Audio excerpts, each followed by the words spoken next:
Bienvenue dans Naturellement là, le podcast qui explore l'intuition. Je suis Marika, coach de vie intuitive. J'accompagne celles et ceux en quête d'évolution.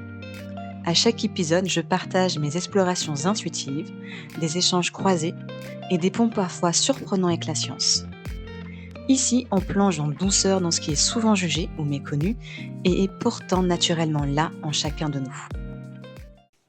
J'avais une intuition et je me suis trompée. Donc, est-ce que finalement mon intuition ne vaut rien? Ça, c'est une question que j'entends souvent. Et donc, dans cet épisode, on va explorer cette question.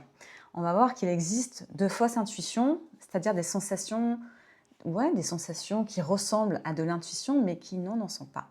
Et finalement, les comprendre, c'est ce qui permet de mieux reconnaître la vraie. En 2009, deux grands noms de la psychologie ont fait quelque chose, on va dire, d'assez inhabituel, c'est-à-dire qu'ils ont travaillé ensemble. Peut-être vous les connaissez, il y a Gary Klein, défenseur de l'intuition d'Esper, qui est convaincu que les professionnels expérimentés prennent de meilleures décisions quand ils font confiance à leur ressenti.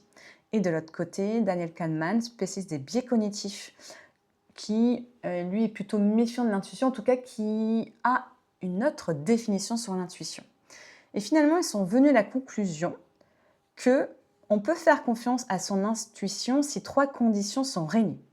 La première, c'est que l'environnement soit suffisamment régulier pour être prévisible. D'ailleurs, c'est le cas d'un pompier qui intervient sur des incendies depuis 20 ans. Et voilà, lui, dans un environnement qui obéit à des logiques répétitives. Contrairement à l'investisseur qui, lui, essaie de prévoir des marchés financiers à court terme, clairement, son environnement est moins prévisible. Autre condition, c'est lorsqu'on peut apprendre de ces régularités sur la durée. Donc là, ce n'est pas une question d'anxiété, c'est vraiment une question d'être exposé de manière répétée à des situations similaires. Et la troisième condition, c'est lorsqu'on reçoit un feedback rapide et clair. Par contre, si on ne sait jamais si ces décisions, les décisions qu'on prend, ont été bonnes ou mauvaises, le cerveau ne peut jamais apprendre. C'est pour ça que c'est important de revenir sur ce qu'on a vécu, une sorte d'introspection au final. Et aussi, ils ont conclu par ce propos, c'est que l'expérience subjective n'est pas un indicateur fiable. Autrement dit, se sentir sûr de son intuition, entre guillemets intuition, ne prouve pas qu'elle soit juste. Et c'est ce que Kahneman appelle l'illusion de validité. Avant de parler des fausses intuitions, j'aimerais clarifier quelque chose d'important. On a l'intuition au sens de Klein et Kahneman, et de l'autre côté, l'intuition au sens plus profond que j'aime personnellement explorer. La première, donc l'intuition dont parlent Klein et Kahneman, relève du raisonnement inconscient. C'est-à-dire que le cerveau accumule des milliers de situations, de schémas, d'expériences, et puis finalement va les synthétiser en quelques milliers de secondes sans qu'on en prenne conscience. En tout cas, pas de suite, ou même des fois, on ne pense pas et on se dit « Ah, c'est de l'intuition ». Non, en fait, c'était juste du raisonnement inconscient. Alors que la véritable intuition, elle ne dépend pas de ce qu'on a appris. Elle perçoit des informations que l'expérience passée ne peut pas expliquer. C'est clairement pas la même chose. Donc, pourquoi c'est important de faire cette distinction? Parce que les fausses intuitions, ça peut être des biais cognitifs, des désirs aussi, on va en parler juste après, se glissent principalement dans un registre du raisonnement inconscient. Ça imite la forme. Et donc, les outils transmis par Kahneman et Claire pour évaluer la fiabilité d'une intuition sont utiles finalement pour nettoyer ce registre qui est le raisonnement inconscient. Donc, pour distinguer ce qui vient vraiment de l'expérience accumulée de ce qui vient d'un biais ou d'un désir. Donc voilà, on verra par la suite, ça va être important aussi de réutiliser leur outil, de se poser des questions. Et quand on nettoie ça, du coup, on peut mieux faire la distinction avec de l'intuition pure. Donc là, on va parler des biais cognitifs, on va en parler de 3. Les biais cognitifs qui peuvent finalement se déguiser en intuition. Une première, c'est le biais de confirmation, c'est-à-dire c'est lorsqu'on a la conviction, elle est souvent inconsciente, et qu'on perçoit des signaux qu'on va sélectionner malgré nous. On va sélectionner des informations, des signaux pour confirmer ce qu'on pense, ce qu'on croit aussi. Et on va ignorer les autres. Finalement, le résultat arrive comme une intuition, une certitude. Mais en fait, c'est une réalité biaisé, on va dire. Exemple, vous avez décidé quelque part au fond de vous que cette personne n'est pas fiable. Tout ce qu'elle va faire ensuite, du coup, va être lu à travers ce filtre-là. Et puis, vous allez dire, je ne sens pas, je sens qu'elle ment, qu'elle estime des choses. Bon, peut-être c'est vrai, c'est de la véritable intuition. Peut-être pas. Peut-être que c'est du coup votre biais de confirmation. Autre biais intéressant, le biais de représentativité. Là, c'est lorsqu'on juge une situation, une personne par sa ressemblance avec quelque chose de similaire. Exemple, quelqu'un qui ressemble à un ancien collègue qui a été très difficile et du coup, lorsqu'on va rencontrer cette personne, ça va nous déclencher un ressenti négatif qui va être immédiat. Ce ressenti, comme il arrive vite, fort, ça va être un peu comme une conviction dont « Ah, j'ai l'intuition que… ». Mais en fait, en réalité, ça peut être clairement un raccourci mental basé sur une ressemblance du passé et pas sur une perception réelle de la personne qu'on a en face de nous. Autre biais intéressant, c'est celui de la projection. Là, c'est lorsqu'on attribue à l'extérieur ce qui se passe à l'intérieur. Vous, par exemple, vous êtes anxieux avant un rendez-vous important. Là, vous dites oh, « je sens que quelque chose va mal se passer ». Posez-vous la question, est-ce vraiment de l'intuition ou est-ce votre état émotionnel qui se projette sur cette situation du coup extérieure? Donc là, on a parlé des biais cognitifs et aussi ce qui peut se confondre pour une intuition et qui n'est pas, ce sont les désirs. Donc on va dire, je pense que c'est peut-être la plus difficile à repérer. En tout cas, c'est avec dans l'entraînement qu'on arrive à faire la distinction entre désir et intuition. Par exemple, on veut quelque chose de très fort. Ça peut être une relation, peut-être sentimentale, un projet, une opportunité professionnelle, une confirmation de quelque chose. Et finalement, c'est cette envie si intense qu'elle va se transformer en certitude. On va la transformer vraiment comme certitude. Et là, c'est plus, on va dire, je veux que ça soit vrai. On va se confondre et puis on va dire, je sens que c'est vrai. Le problème, c'est que le désir peut créer des sensations, des sensations corporelles, peut-être similaires à celles qui surviennent lorsqu'on a une vraie intuition. Et c'est pour ça que dans les moments où on est très investi émotionnellement, il est important d'être prudent lorsqu'on dit je sens ou c'est de l'intuition.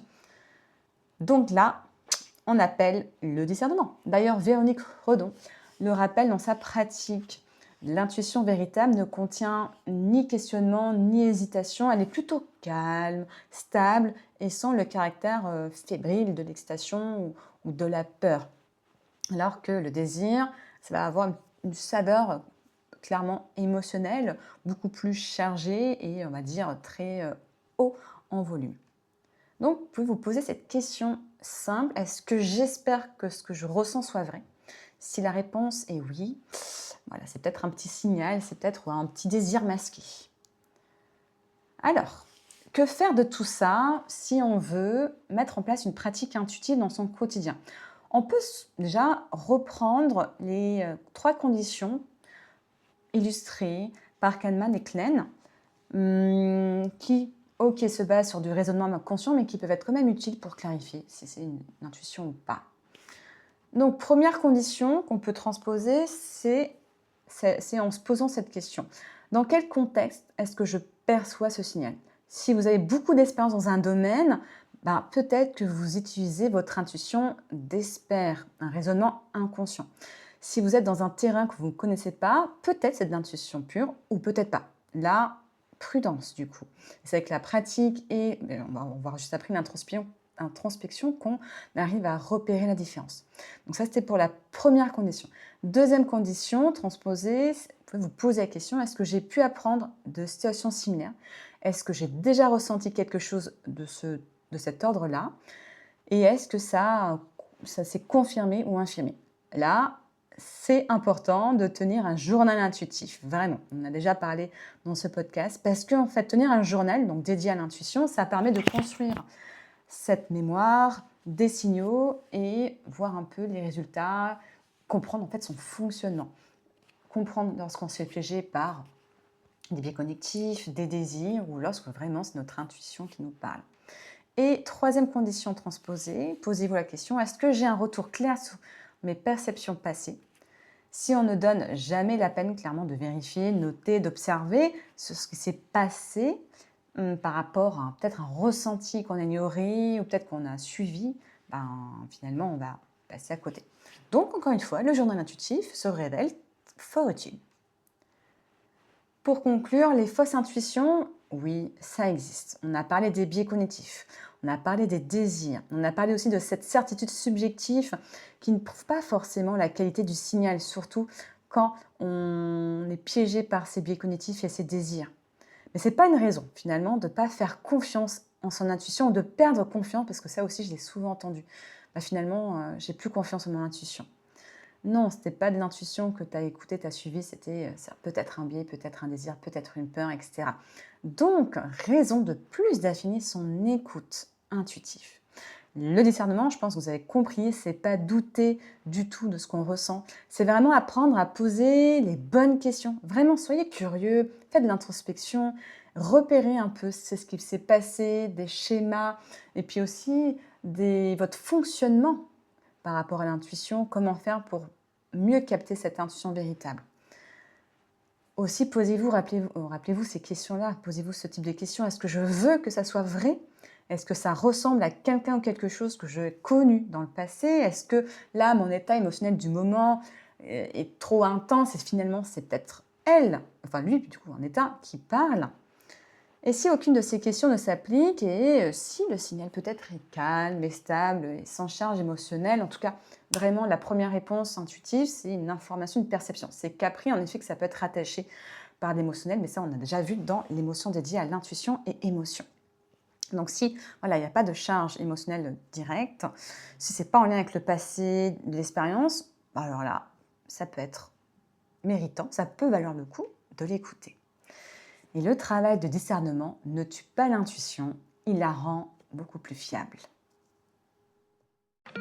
Merci d'avoir écouté cet épisode de Naturellement là. Si cette exploration vous a touché ou inspiré, prenez un temps pour évaluer le podcast sur Spotify. Cela aide vraiment d'autres personnes à le découvrir. Et si peut-être vous m'écoutez sur YouTube, un petit like, franchement, fera toute la différence.